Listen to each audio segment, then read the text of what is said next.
ये तो आपको पता ही है कि पूरी ही दुनिया में 195 यानी कि 195 टोटल कंट्रीज हैं। पर अगर मैं आपसे सवाल पूछूं कि इन 195 कंट्रीज में से कौन सी कंट्री यंगेस्ट है, तो आप लोग क्या जवाब देंगे?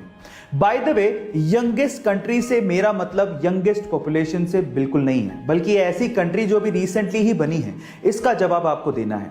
चलिए इसका जवाब मैं आपको देता हूं। उस कंट्री का नाम है साउथ सूडान, जिसे कि सन 2011 में, जी हां, सन 2011 में सूडान से फ्रीडम मिली थी। यानी कि सन 2011 में साउथ सूडान कंट्रीज की लिस्ट में शुमार हुआ था।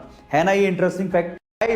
तीखी होने के बावजूद भी इस दुनिया में कई लोगों को मिर्ची खाना बड़ा अच्छा लगता है, लेकिन थोड़ा संभल के गाइस, क्योंकि इस दुनिया में एक मिर्ची ऐसी है जिसे खाने के बाद आप लोग सीधे ऊपर पहुंच जाओगे। हाँ गाइस, ये मिर्ची इतनी ज्यादा डेंजरस है। इस मिर्ची का नाम है ड्रैगन ब्रीथ चिली पेपर, जो कि इतनी ज्यादा डेंजरस है जिसे खाने के बाद आपको लगातार शौक लगते हैं और उसके बाद आपकी मृत्यु हो जाती है। पर सवाल यह है कि इतनी डेंजरस मिर्ची को आखिर बनाया क्यों गया? तो उसका आंसर यह है कि इसे मेडिकल ट्रीटमेंट में इस्तेमाल किया जाता है एज एन एनेस्थेटिक ड्रग, जिससे आपकी स्किन को सुन्न करके ऑपरेशन किए जाते हैं। है ना इंटरेस्टिंग फैक्ट? कोका कोला एक ऐसी ड्रिंक जो पूरी दुनिया में बहुत ज्यादा फेमस है। पूरी दुनिया के ऑलमोस्ट हर एक कोने में आप इसे खरीद कर पी सकते हैं, लेकिन पूरी दुनिया के 2 ऐसे देश हैं जहां पर कोका कोला ऑफिशियली नहीं बिकती। पर सवाल यह है कि वो कौन से देश हैं? डोंट वरी, मैं आपको बताता हूं। उन देशों के नाम है नॉर्थ कोरिया एंड क्यूबा। अब नॉर्थ कोरिया या क्यूबा का नाम सुन के शायद आप ये सोच रहे होंगे कि वहां के तानाशाही की वजह से ये ड्रिंक्स वहां पे नहीं बिकती होंगी, लेकिन ऐसा नहीं है। यूएस ने खुद ने ही इन दोनों देशों पे ट्रेडिंग के प्रतिबंध लगा रखे हैं। हालांकि अनऑफिशियली ये देश मैक्सिको और चाइना से, जो कि इनके नेबरिंग देश है, वहां से एक्सपोर्ट करके कोका कोला को मंगवाते हैं। यानी कि महंगे दामों में आप वहां पे कोका कोला का सिप का मजा अनऑफिशियली ले सकते हैं, लेकिन ऑफिशियली नहीं। गाइस, कंपनीज में सिलेक्शन किस बिहाव पे होता है? क्या आपने कभी सोचा? मतलब ऐसी कौन सी क्वालिटी है जो आप में हो जिससे आपका जॉब इंटरव्यू में सिलेक्शन हो जाए? चलिए मैं आपको बताता हूं। रीसेंट स्टडी से यह पता लगा है कि कंपनीज के एचआर आपकी इंटेलिजेंस से ज्यादा आपकी रिलायबिलिटी पे फोकस करते हैं। मतलब आपके दिमाग चलाओ एटीट्यूड से ज्यादा आप कितने टिकाऊ हो इस चीज पे ध्यान देते हैं।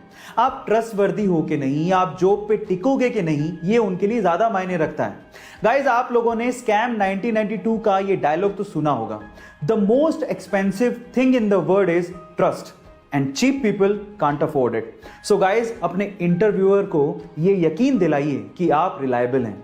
गाइस, जब भी अर्थ शेक करती है यानी कि धरती हिलती है तो उसे अर्थक्वेक कहा जाता है। आपको तो ये बात पता ही होगी। और हमारे साइंटिस्ट लोगों ने हमारी अर्थ पे बहुत जगह पे अर्थक्वेक्स को रिकॉर्ड भी किया है। आपने भी कभी ना कभी इसे महसूस किया होगा। लेकिन सवाल यह है कि अगर हमारी अर्थ प्लेनेट को छोड़ दें तो इसके अलावा अगर किसी और प्लेनेट पे ऐसे ही वाइब्रेशंस महसूस किए जाएं तो क्या उसे भी अर्थक्वेक ही कहेंगे? नहीं। आपकी जानकारी के लिए मैं आपको बता दूं कि नासा ने पहली बार, इतिहास में पहली बार 6 अप्रैल 2019 को ऐसे ही वाइब्रेशंस मार्स के सरफेस पे रिकॉर्ड किए थे, जिसे मार्स क्विक का नाम दिया गया था। है ना अमेजिंग फैक्ट? आप लोगों ने हेवेल्स कंपनी का नाम तो जरूर सुना होगा। मे बी आप में से बहुत सारे लोग हेवेल्स कंपनी के इलेक्ट्रिकल अप्लायंसेस यूज भी करते होंगे।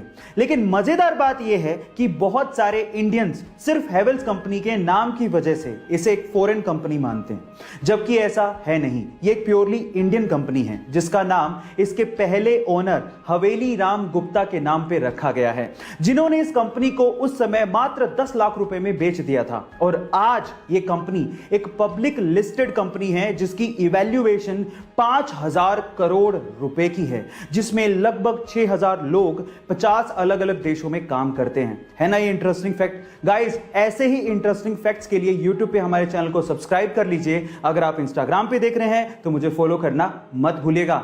मिलते हैं अगली वीडियो में।